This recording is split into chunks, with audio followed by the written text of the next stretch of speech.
Cassar.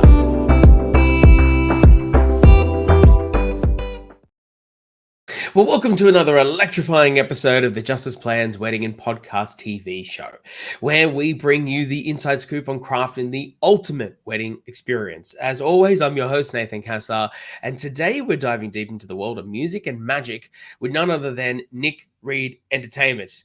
Now, Nick Reed, a musical virtuoso hailing from the northern part of the Central Coast, New South Wales, is not just your average wedding DJ, MC, acoustic singer. I don't know, he'll also put you to bed. He does everything. He's a maestro of melodies, a wizard of wedding vibes, and a true pioneer in the art of transforming your special day into an unforgettable symphony of love. With over 22 years, he's almost there. He will be there like 3 years.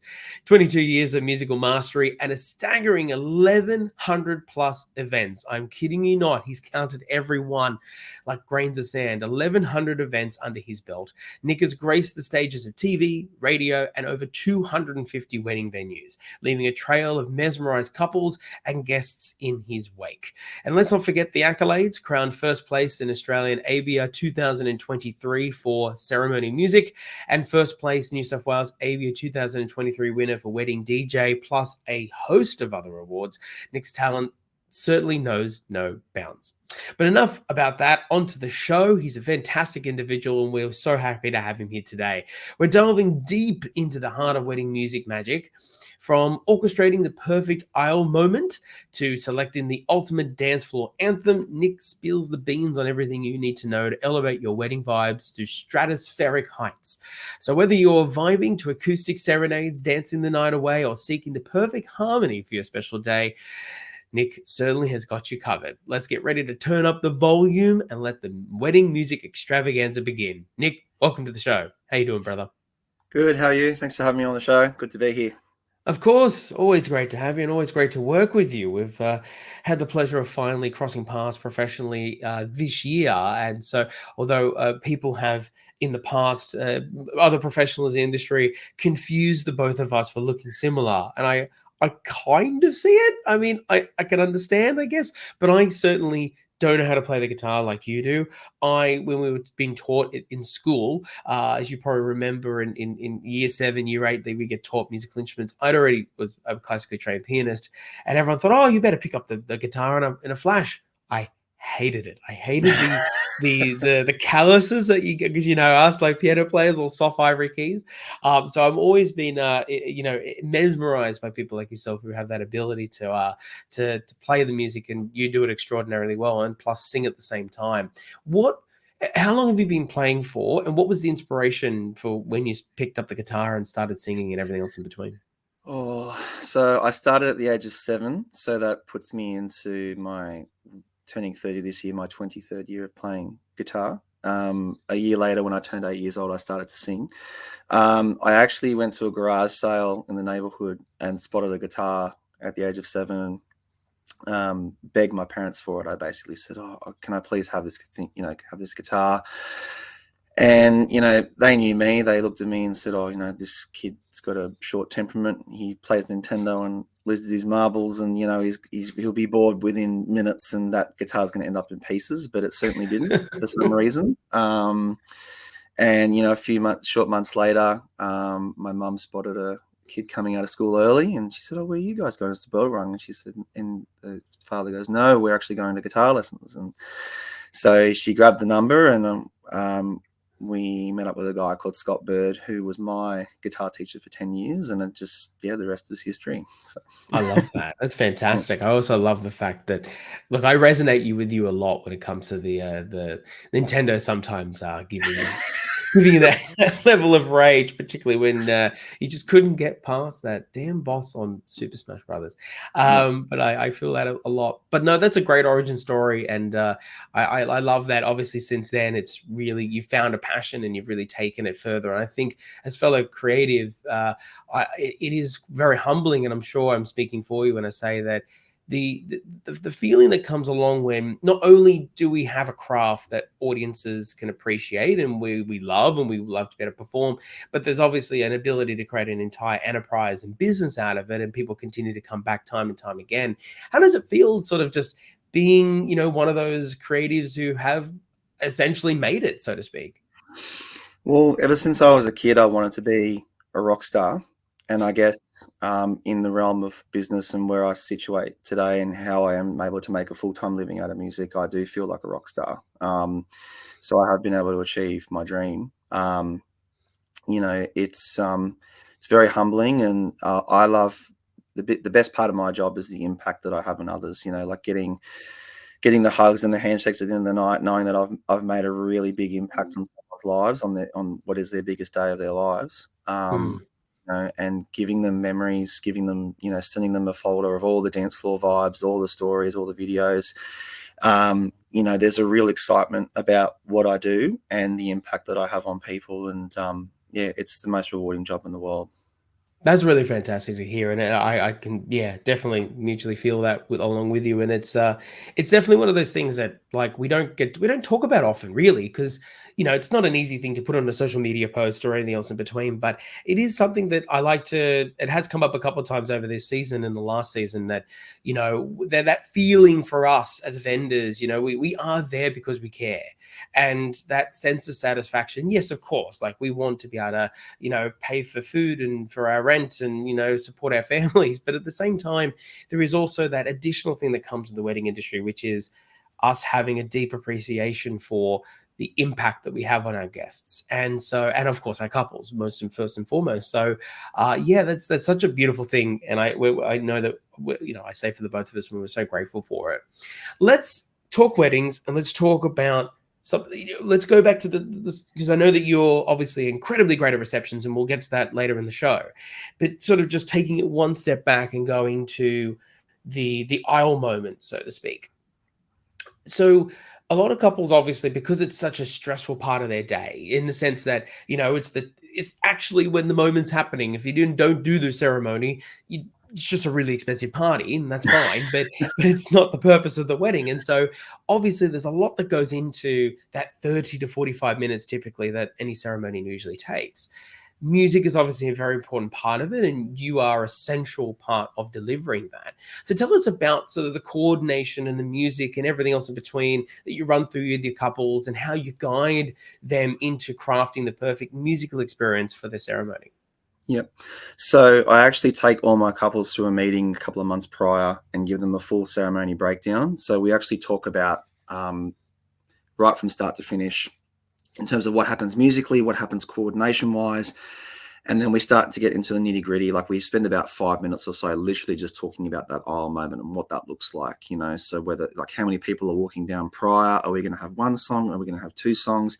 If those songs are played over an iPod, and, I kind of try and be realistic with couples as well and go, well, look, if we want to put down, 5 or 6 bridesmaids, couple of kids, page boys, flower girls, and then yourself order one song and it goes for 2.5 minutes, I normally say good luck, if it's a long aisle as well. So there's all these variables and factors that I help bring awareness to. So then we can craft an actual plan or a loose plan around what we're going to be doing, particularly for that aisle moment as well. So in terms of the absolute breakdown, the actual marrying bits, 20 minutes, half hour tops. There's, music before, there's music after. You can pick what you want around that. And then it's just basically, we talk about that aisle. We go, okay, who's giving us the thumbs up? Is it someone from the venue? How many page boys, flower girls, bridesmaids, or who else is walking down before your partner comes down as well? What does that look like? Have we got one song for everybody? Have we got 2 songs? We've got separate songs set aside for you. What we want to avoid is everyone down within the first 30 seconds of one song as well. It's not rushed.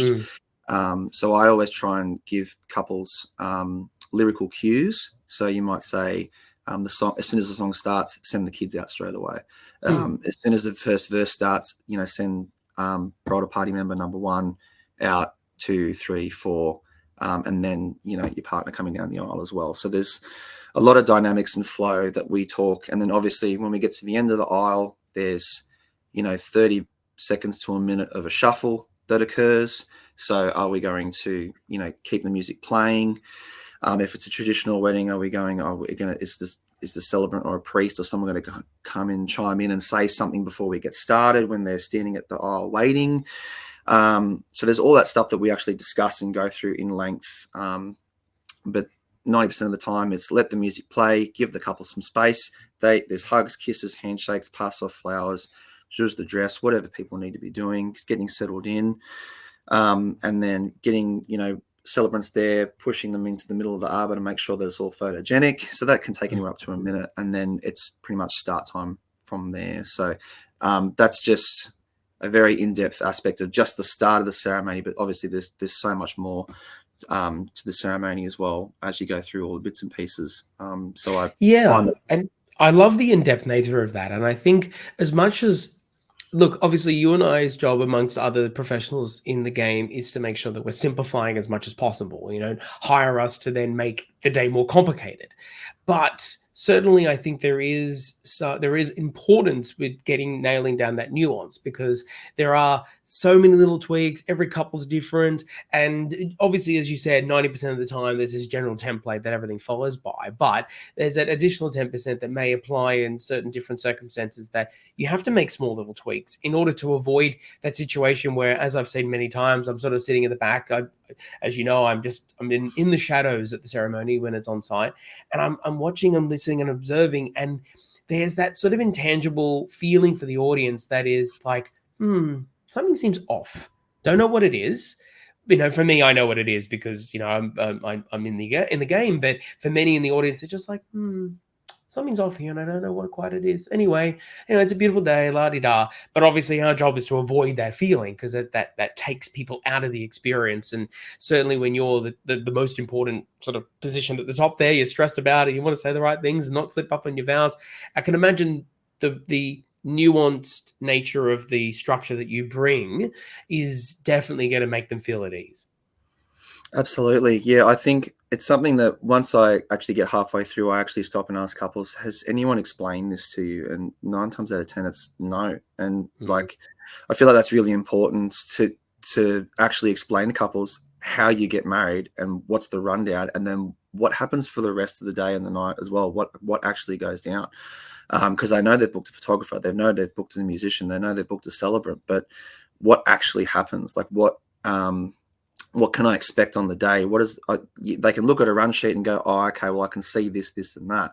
But what does it actually mean? Like, what are the people doing? Where's the flow of people going? Like, what after I've done this, where do I go? What do I do?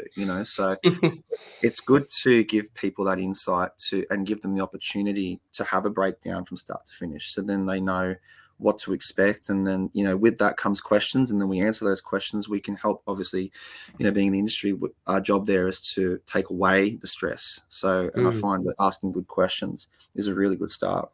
Perfect. I absolutely love that approach. And I think that's definitely where the better quality weddings, in terms of the better flow, the less stress, really come down to it. So I absolutely love that approach. In terms of, obviously, another big thing is, it's one thing for us to explain the structure of a day and give people a sense of expectations. It's another thing then for them, obviously, to have to find the right music. So how do you help guide them? But more importantly, just independently, how do couples go about picking the right music for their dance floor and for their aisle and everything, and all these other specific moments that happen? Yeah, so I've been really leaning into Spotify with couples, and as part of when couples choose to work with me, they actually get an onboarding process. There's over 30 hours worth of tunes I've put across 8 different playlists from actual real weddings that showcase to them what I would consider to be the best of the best in terms of 8 different genres that helps them get started. And then from there, couples are picking, I say, send me back, use this for inspiration, send me 40 to 60 songs, use that for inspo, and send me a list back of what your favorites are. And that's been something that's obviously paid dividends. Really, really good to get that insight. Couples, when guests RSVP, they write on the card, they go, what's one song that you can get up and dance to, that you'll get up and dance to at the reception? That's priceless, because without as a DJ, there's a little bit of guesswork trying to put out the feelers and the vibes to see what people are into. When you have that list of 40 songs in front of you from guests of what they'll actually dance to, it takes all the guesswork out. And you might not play that exact Michael Jackson song, but you can at least look at all the genres and the artists and go, okay, well, that's just taken out half an hour of guesswork out of my time to get this right. But yeah, Spotify's been a really good engine to get on and be able to look up, even if you just type in first dance songs or aisle songs, wedding aisle songs. I love all of the all out 70s, all out 80s, all out 90s playlists as well, which are Spotify generated playlists as well. That's fantastic to get some really good chart topping songs from those eras as well. But generally, when a couple's more open-minded and they like a good mixture of music, that's a really, really big help. So, you know, things across R&B music, across dance music. So maybe even getting into the specifics of genres as well. So thinking like about dance music or house music or R&B, rap music, hip hop or rock and pub rock and all that kind of stuff as well.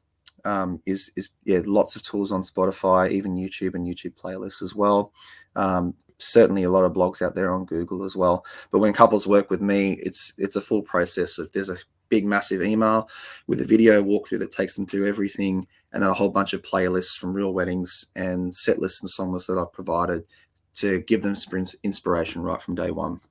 Love it. And I think that full handheld curated approach really does give couples a greater sense of ease. I know that when I worked with you, it was fantastic because, you know, we're both sort of have that approach. And so we were, as professionals, we're, you know, both taking care of each another's sort of fields of influence in such a structured, but also really personalized way, to the point where our couples that we've worked together with before really felt a sense of ease. And you can really feel it on the day. Particularly, I'm sure you've had this before where you've done other weddings where you could maybe anticipate in the air somewhere that you were doing a lot more of the heavy lifting in terms of your process versus perhaps other vendors on the day.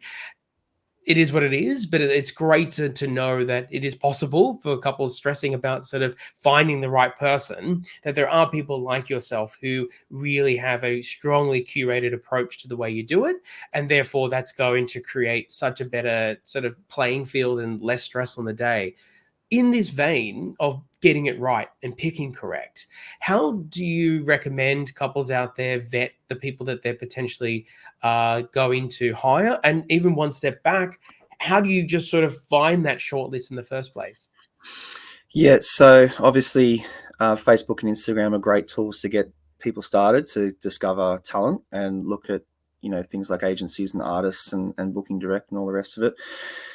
I think now more than ever, people need to be very vigilant in terms of doing their research and making some educated choices as well.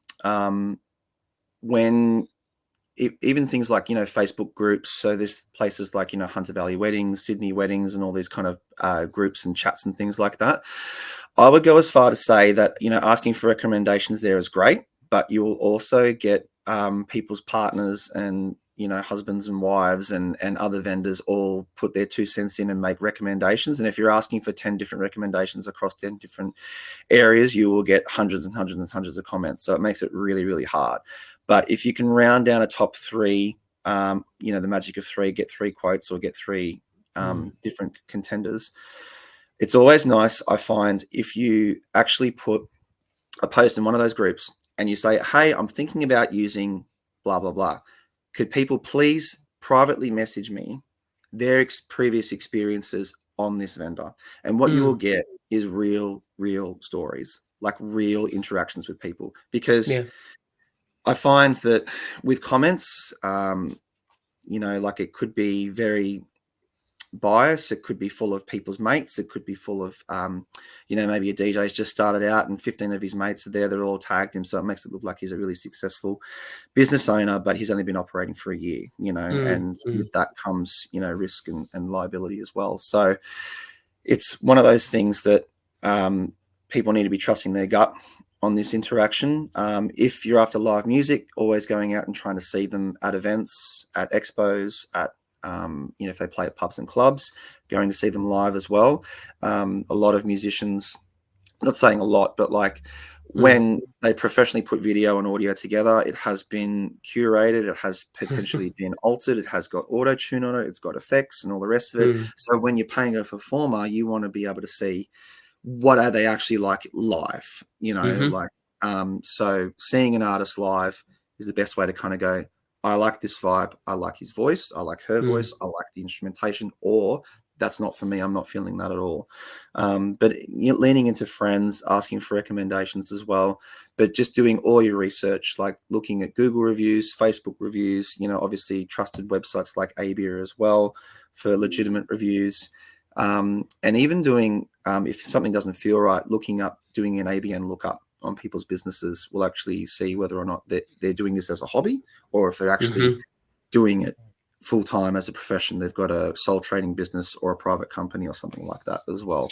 I mean, even a specific yardstick like GST registered or not. And then this isn't. I would like to clarify to those listening, of course, and I know I'm speaking for us both, that this isn't like an elitist sort of scenario where it's like, oh, only the best in the top tier and everything. Like only those ones would be considered. But I think everything you've just mentioned is important, because everyone has different sort of filters and what kind of risks they're prepared to take versus what preferences they have. As I'm sure you've seen many times, you see posts that come out and say, I would love to support somebody who is just starting out. That is just our vibe. We're okay with it. We understand the risks that go along with that, but we would just love to see somebody. They know they're also saying we'd like someone who's on the cheaper end, but we're okay with that because we want to support someone moving forward. And certainly you and I, we started at some point and we had people that took us up on that. So it's a grateful thing on their behalf to be able to do that.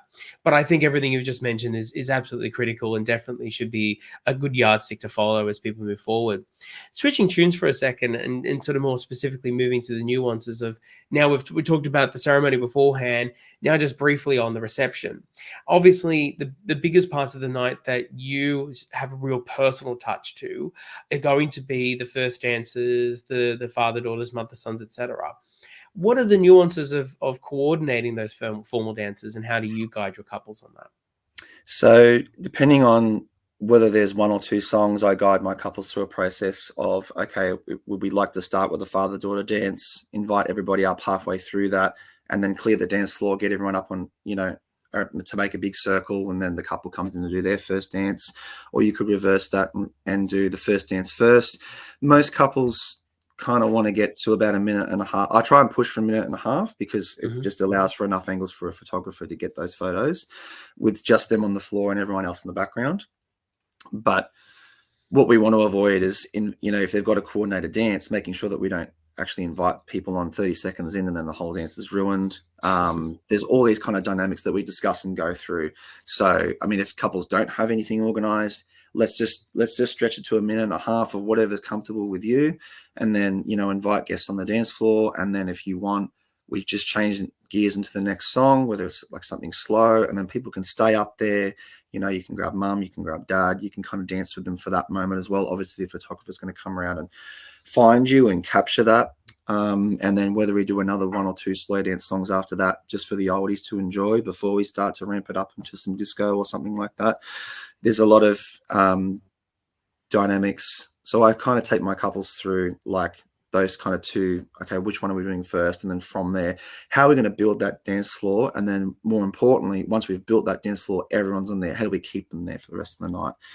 Which is where obviously all the tools that I've brought up prior as well start to take effect. I love it. Perfect way to go about that. I resonate with that quite a lot. Look, final question before I throw out some quick rapid fire fun questions for you to wrap up. I know that we could just talk forever, so in a good way, of course. Look, this is the golden question, right? So, DJ, band, acoustic singer, or Spotify? How do people pick what's right for them? It's a tough one. I've seen crowds that booked a band where a DJ probably would have surpassed, and then the vice versa as well. I've seen a crowd with a DJ that, maybe having a band would have been even better. Like it would have got people more involved. I think for what I do, it's a little bit two birds, one stone. People are getting their live music fix, which, people say nothing beats live music. There's a real ambience, there's a real vibe to it. And then as well, the versatility and all the things that you can do as a DJ to be able to cover multiple different genres. We can go into R&B. We can relive some of those early clubbing days like, DJ Zammy and Venga Boys and stuff like that. We can go into 80s and 90s and have that versatility. But by the same token, if you're getting a really experienced band and they've got multiple set lists, you know, they're doing something like there's a rock and pub rock scene, there's an R&B scene, there's, you know, an 80s retro kind of scene, and they're able to bring all that, read the crowd and make the kind of right calls with songs, then yeah, having a band, an electric band, is going to be fantastic. So I think it comes down to obviously the couples kind of get the final say with that. But even just having a think about, you know, if you're a bit of a guest pleaser, like what are your guests going to be into? What kind of music are they into? Maybe, you know, all that kind of stuff plays into it as well. And then I guess obviously having a budget around is like what's going to work for you as well, because typically like a band might be a little bit more expensive. You might be able to get a mixture of both and have like a bit of live music, a bit of DJ as well. So you kind of approach it both like that as well. I know there's some premium acts out there as well that offer both the DJ and the band setup as well, so they kind of intermix between, so you're getting a combination of both as well. And then I think Spotify at the end is like definitely a budget saver in terms of, you know, hiring a speaker or putting a speaker on and playing some tunes. But the thing that I've noticed for the last 10 years in events is it turns into a bit of iPod wars if you're not careful. So you can definitely you know, have a set list and have it delegated, and then someone comes along and thinks they're a DJ and goes, oh, I want to play this really good song, and they plug the thing out and the speaker goes pop, and then they plug something in that goes bang, and then they pop on one rap song that they think is great. They get halfway through and they go, actually, no, this isn't good at all. This didn't go down as much as I thought it would. And then, you know, then you're left to, okay, well, where'd the other iPod go? Oh, that's out of charge. And it's just kind of another thing that needs a lot of work, a lot of attention. You know, if you're not careful, if you're not in an area worth of in reception area, you know, they haven't saved the songs to the phone, so then the streaming doesn't work. Oh, quick, what's the Wi-Fi password? You know, all that kind of stuff as well. So I think, yeah, with anything, you know, like whether you're booking a band, whether you're booking a DJ, there needs to be a process. There needs to be the couple needs to be given a strong platform to have a strong voice, to voice their opinions, to get their ideas across in a safe space that's honored, and you know, all that kind of stuff. You know, if you're picking the right people from the start, they should set you up with something that's going to give you a voice and a platform to talk.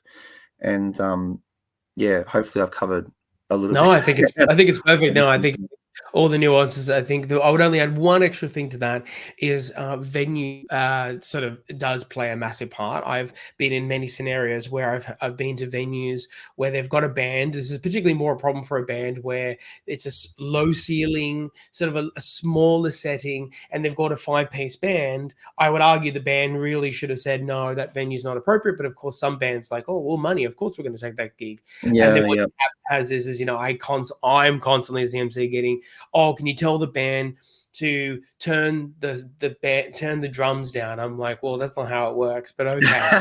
And so it can be really, really challenging, and it can often really kill the vibe, particularly with your older guests as well, who I just constantly, anyway, that's just one other nuance that I think really doesn't get talked often about. And I think it really should play a lot more of a bigger part in terms of people figuring it out. But look, we're almost at our end. I've only got a couple of minutes left, so I just want to run it, whatever first comes to mind, make it really quick, make it fun. First off, what do you believe is the top trend that you're seeing for this year? Look, I think people are engaging more and more with personal brands rather than big companies. I think people are really looking for personalities. I think people want a really personal touch, you know, rather than cookie cutter kind of stuff put together. I think people are really, especially in this economy, they're doing their research and they're approaching people, you know, for their personalities, for their energy. They're really making really good, smart investments towards people that, you know, building their team, getting the right team right from day one as well. And I think people are engaging more and more with musicians directly, with DJs directly. People want clarity, they want transparency, and they want honesty and integrity. So I think people are making more and more educated guesses around engaging with and having the right team right from the start as well. That's kind of a trend that obviously not like fashion trend or decorating trend or all the rest of it. But yeah, I think people are becoming wiser and having a bit more diligence when they're doing their research online, that they'd like to engage with somebody that's going to make them feel safe and someone that they can trust as well. I really like that. I haven't heard that one yet, and it definitely is very. Yeah, I really really like that, and I definitely see it as well. Last one. Do you prefer beach or country weddings? um, I think I'm going to say country because getting sand in the shoes is not fun. I've tried to come up with arrangements of 3/4 length pants and thongs, but can be a bit tricky and a bit unstylish. But has been a while since I've done a beach wedding. But I think I like the country. Yeah, for sure. Right. Good Yeah. choice. Yeah, sand has a way of getting everywhere. As much as I can appreciate, we're surrounded by beaches and good ones too. So, mate, we've run out of time. Tell the lovely audience listening how they can find you and potentially book you. Yep. So I'm on Facebook at Nick Reed Entertainment, Reed spelled READ, like read a book. Same with Instagram, Nick Reed Entertainment. I'm on YouTube as well. And my website is www.nickreedentertainment.com.au. Fantastic. Well, thank you so much for joining us today. Your award-winning insights are definitely, hopefully, going to have an impact on, as they do for many of your couples out there. So, thank you for being at the top of your game and always bringing your A game when you're on site. And I look forward to working with you again soon, mate. Likewise. Thank you again. Thank you for joining us for another episode of the Just As Planned Wedding Podcast. Please like and subscribe to let me know that you want more videos just like this one. And of course, please follow us on our socials at Just As Planned Wedding on Facebook, Instagram, and YouTube for more expert insights to help your wedding go just as planned.